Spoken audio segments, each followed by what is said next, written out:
O nosso estudo de hoje será sobre o cânon, a canonicidade.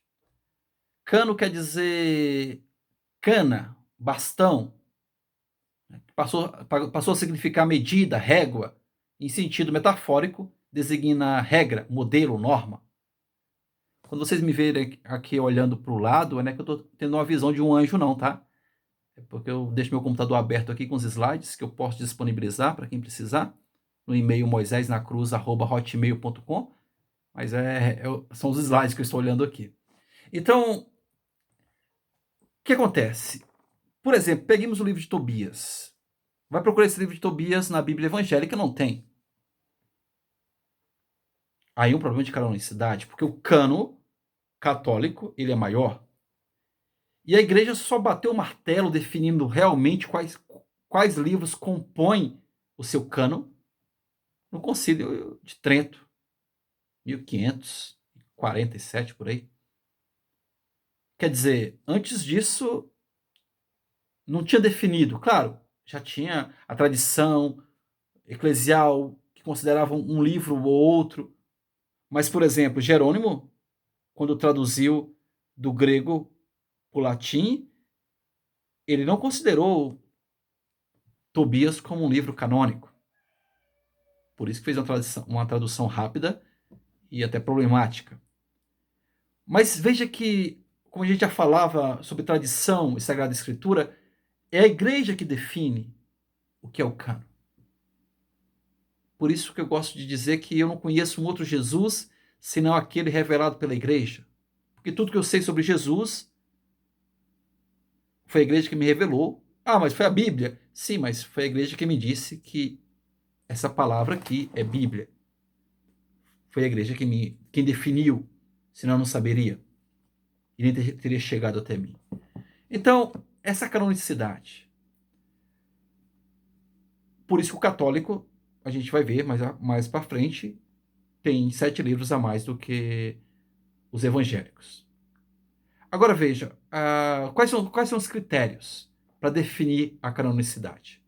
Do Antigo Testamento, né, foi levado em conta os livros que apareciam também na tradução grega, 70, que para a igreja é muito importante, mas que esses livros que só tinham em grego não foram aceitos no cano judaico e daí também não foram aceitos pelos evangélicos, né?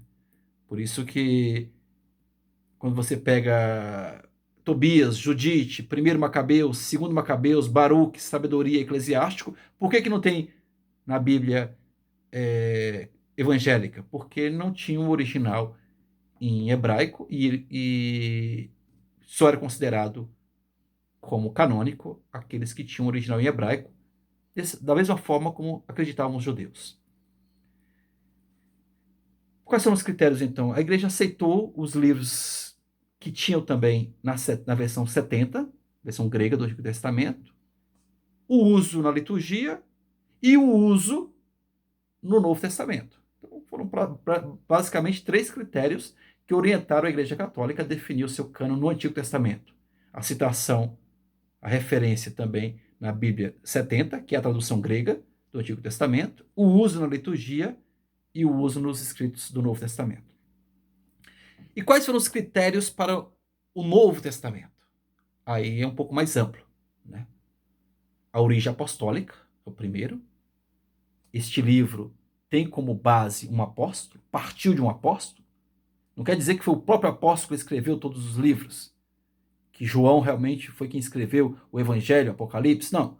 Mas remonta a ele, mesmo que seja mediante a comunidade joanina, mas remonta a um apóstolo, primeiro critério. O uso litúrgico, segundo critério. A ortodoxia do escrito. Um escrito que fugisse da ortodoxia, do que a comunidade acreditava como mensagem de fé, não foi aceito. O uso do livro nas comunidades cristãs, a citação desse livro nas obras dos primeiros padres, dos santos padres, dos escritores, e as antigas listas do cânon. Então, origem apostólica, uso litúrgico, ortodoxia do escrito, uso do livro nas comunidades cristãs, citações nas obras dos santos padres e as antigas listas do cânon. Tem que decorar tudo isso? Nem eu decoro, né? Senão não precisaria estar vendo o slide. O que a gente precisa, na verdade, é conhecer o critério.